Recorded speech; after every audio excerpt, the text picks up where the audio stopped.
My name is Anna Keller, and I've been volunteering at the Wellington Zoo for just over 6 years now. Most of my work is pretty straightforward, guiding school groups, giving short talks about native species, and helping keepers with enrichment setups.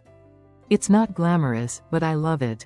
The smell of damp wood chips and eucalyptus leaves, the distant chatter of monkeys, the occasional screech of a cockatoo, all of it makes me feel like I'm doing something that matters. I never expected that something I saw on a quiet afternoon in a warehouse outside Petone would lead to the rescue of one of New Zealand's most charismatic endangered birds. It was mid-August. I remember because it was the weekend after my niece's birthday party, and I had agreed, somewhat reluctantly, to help a friend named Greg move some gear for his new photography studio. Greg and I go way back. He's a wildlife photographer who occasionally donates prints to the zoo gift shop.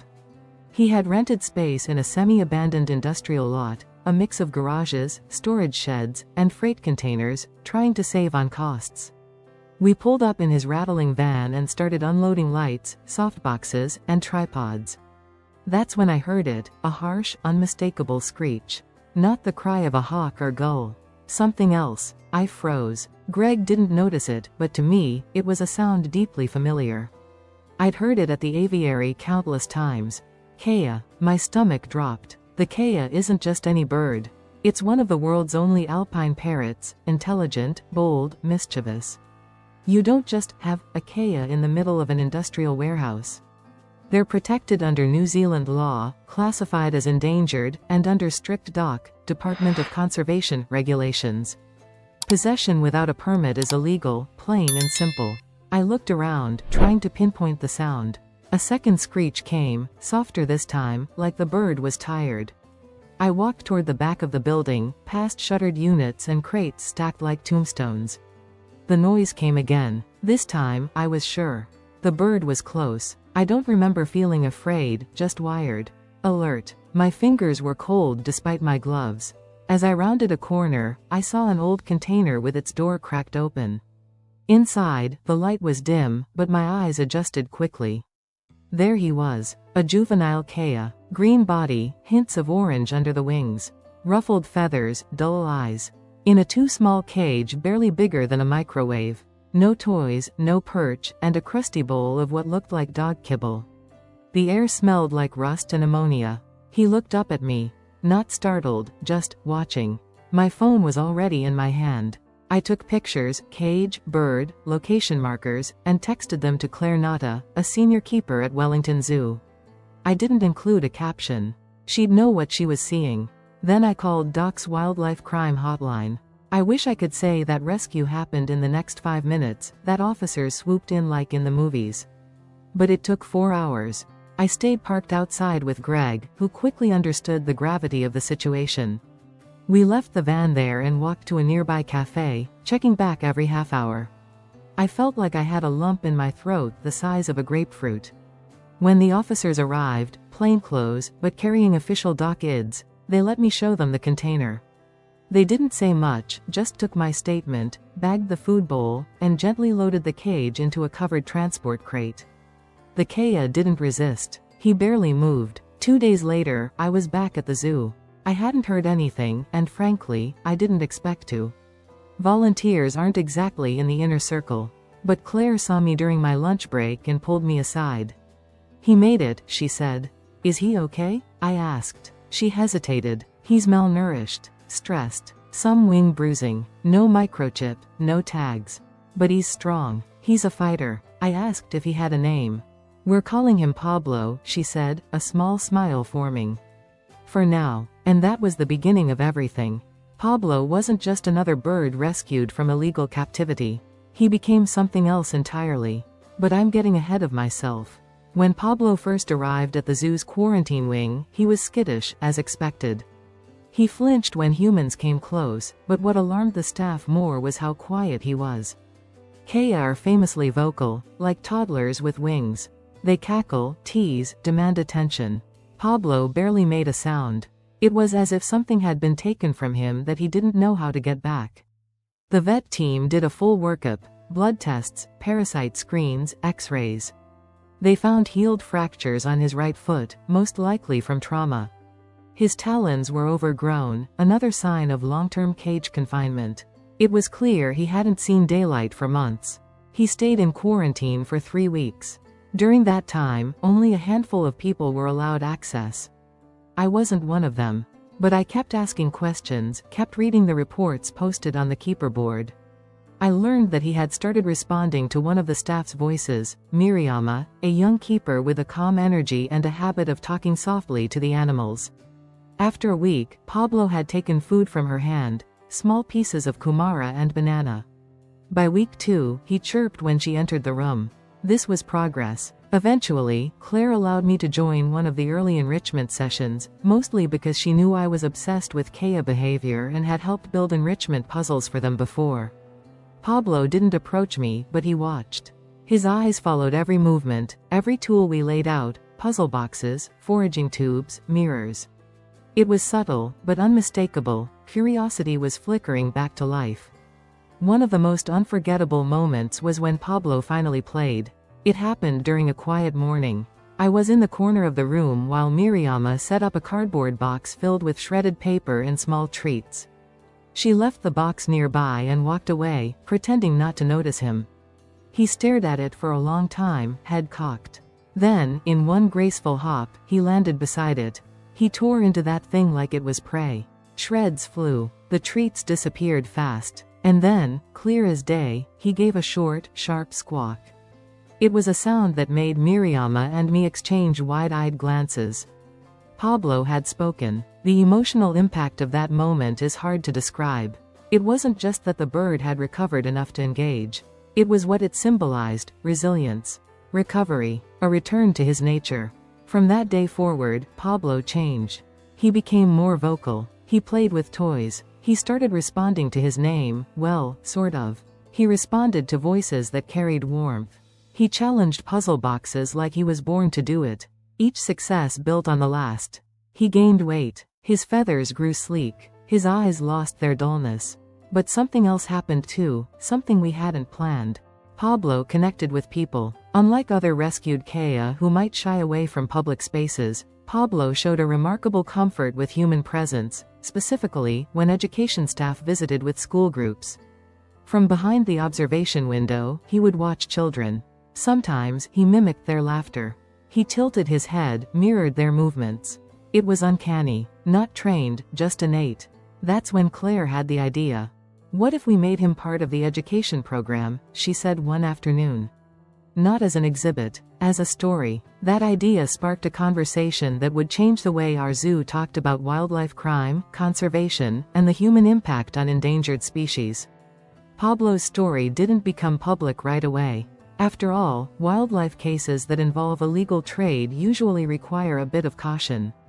Doc had begun an investigation into the network that had trafficked him, and while they didn't share much, we knew enough to be careful. For a while, the only people who knew the full story were the keepers, a few volunteers like me, and the vets. Even most zoo visitors just assumed he was part of the standard quarantine intake. But things were moving behind the scenes.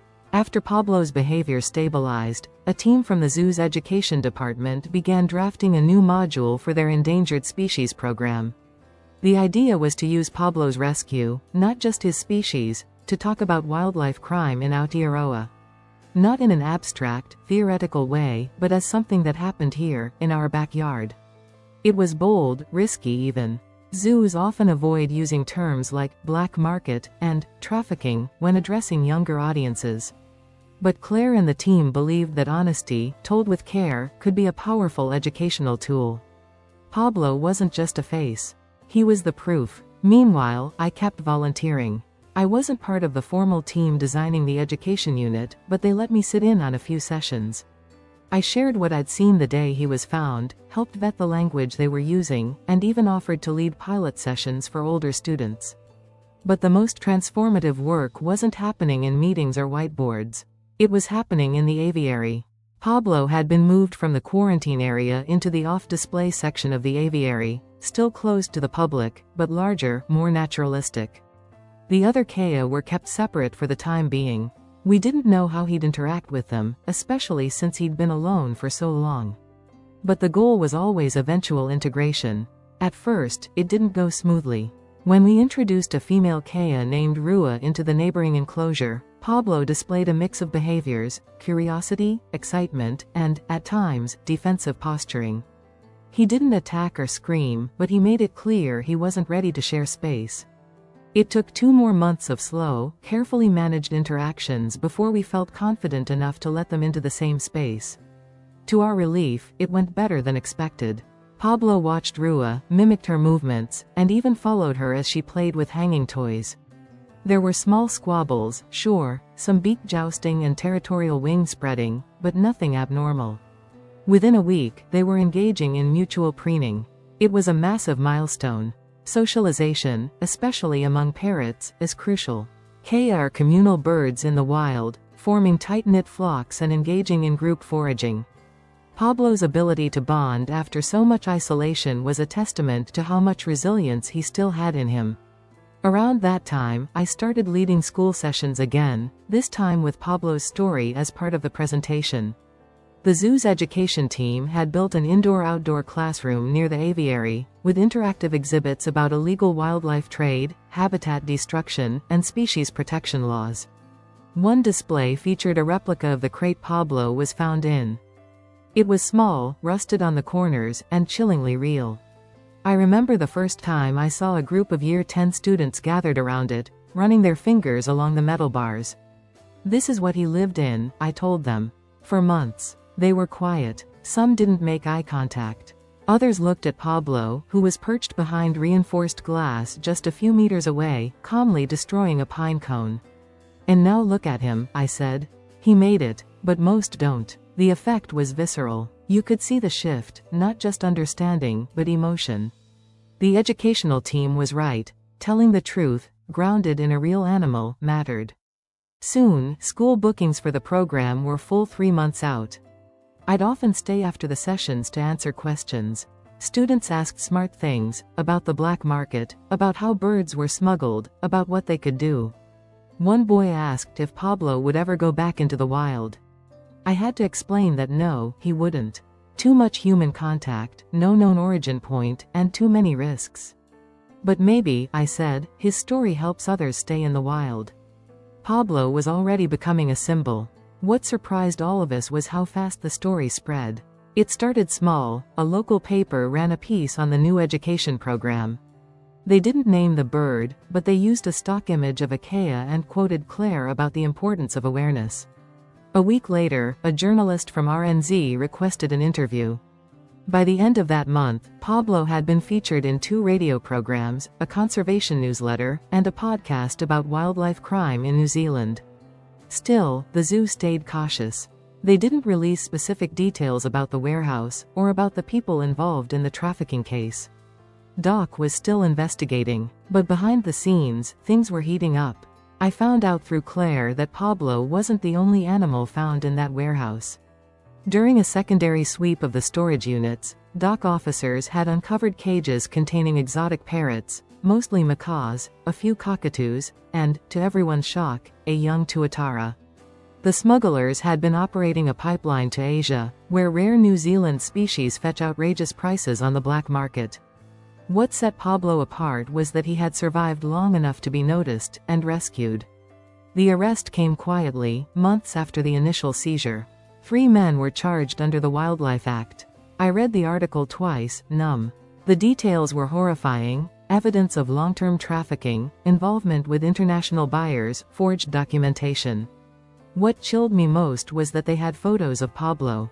Images recovered from the smugglers' phones showed him in the cage, beak overgrown, feathers dull. In one, he was shackled to a perch with a jerry-rigged tether. He looked lost. I couldn't stop staring at that photo. It took me back to that first moment in the warehouse. That single screech that had cut through the damp silence like a beacon. That sound saved him. After the charges were made public, the zoo finally went ahead with a full media campaign. They released Pablo's story, carefully worded, but honest. They published photos of him as he looked when rescued, and how he looked now. The transformation was undeniable. Public response was overwhelming. People wrote letters. Schools donated. A few families even sponsored enrichment toys for Pablo through the zoo's donor program. Pablo became something rare, a living link between crime, conservation, and change. The most surreal moment came when I was invited to speak at a conservation conference in Rotorua. Me, a volunteer. Claire insisted. "You're the one who found him," she said. "You kept the door from closing." I didn't want to go at first. Public speaking wasn't my thing. But eventually, I agreed. I built my talk around a simple phrase: you only hear what you're listening for. That day in the warehouse, I'd been the only one who heard a Kea call. Not because I was special, but because I'd spent years training my ears to notice them. That moment was a reminder that conservation isn't just about biology degrees or policy documents. Sometimes, it's about attention. About caring enough to notice the small things. Pablo had become the centerpiece of something much larger than a single rescue. He was now helping build a generation of young people who understood what was at stake. We added a sign to his aviary enclosure: "I am Pablo. I was taken from the wild. I survived. Many others don't. Please protect our Teanga." Children would stop and read it aloud. Adults would pause longer than they expected to. Still, despite all this progress, there were challenges. Not everyone supported the zoo's decision to publicize the black market connection. Some felt it was too heavy for children. Others argued that by telling Pablo's story, we were sensationalizing a tragedy. But the team held firm. They'd seen the impact firsthand. The kids who wrote letters to Parliament. The teens who started school petitions to fund more conservation education.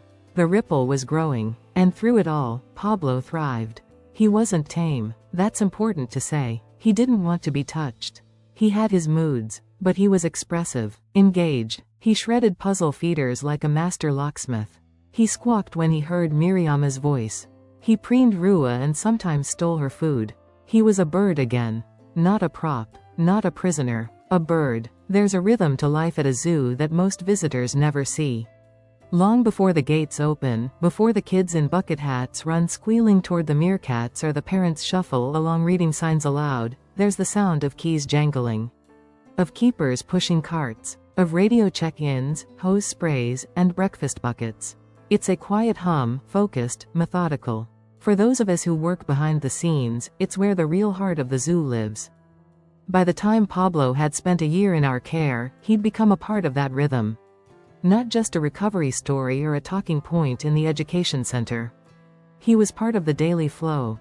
Keepers greeted him by name. Volunteers, like me, built enrichment toys just for him, stacked puzzles, hidden treat boxes, carefully dyed natural materials. He recognized the morning cart like a seasoned cafe regular waiting for his order.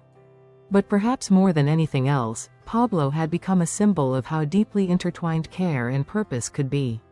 The education program we had started with Pablo at its core continued to grow. We had added more layers, interactive digital maps showing smuggling routes, short videos of Pablo's recovery process, even an audio station where visitors could hear Kea calls and try to mimic them. It was noisy, sometimes chaotic, but it worked. It pulled people in. Pablo was never part of a traditional show. He wasn't paraded or trained to perform. But from his aviary, with clear signage and viewing points, he played a different role, an ambassador through presence. And presence, in his case, was powerful. People stayed longer at his enclosure than at almost any other. They watched him manipulate puzzle feeders.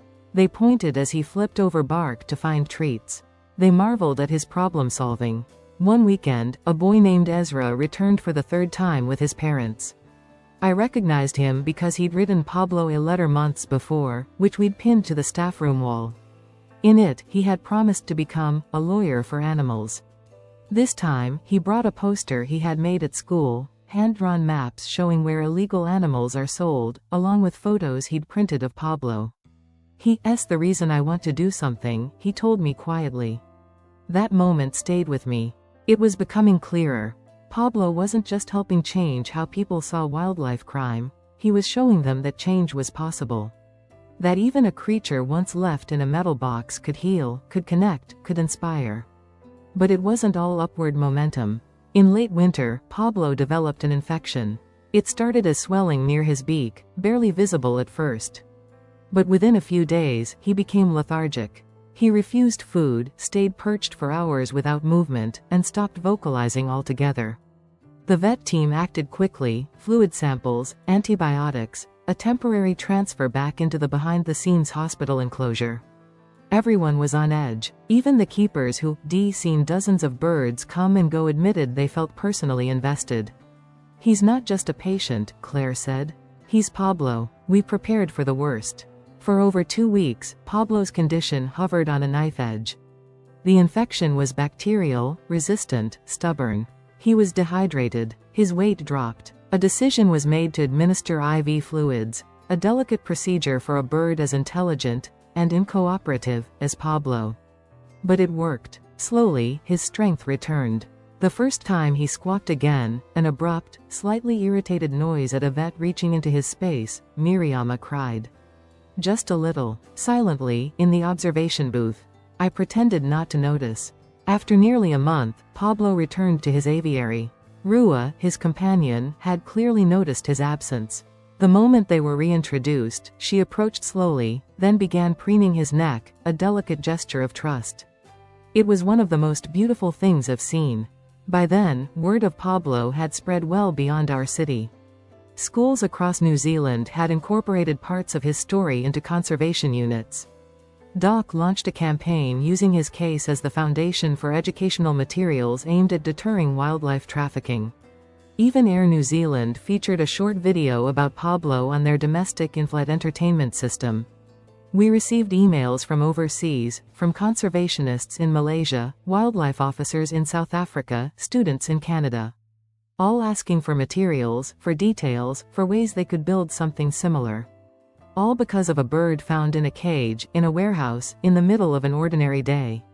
Around the same time, a decision was made to expand Pablo's enclosure. Not in size, his space was already generous, but in complexity. The goal was to create a fully immersive alpine zone, mimicking the natural terrain of the South Island Mountains where Kea live in the wild. Rocks, windbreaks, nesting spaces carved from real wood. I volunteered for that too, helping haul stones, set up climbing features, plant native shrubs. Pablo took to it instantly. He scaled the rock ledges. He investigated every crevice. He buried food and returned to it later. But my favorite addition was a small mountaintop replica with a reflective panel at the top.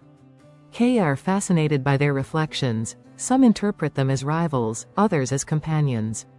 Pablo tilted his head at his mirror image, then began mimicking the movement he saw. Back and forth, back and forth. He knew. Somehow, he knew. By now, nearly 2 years had passed since his rescue.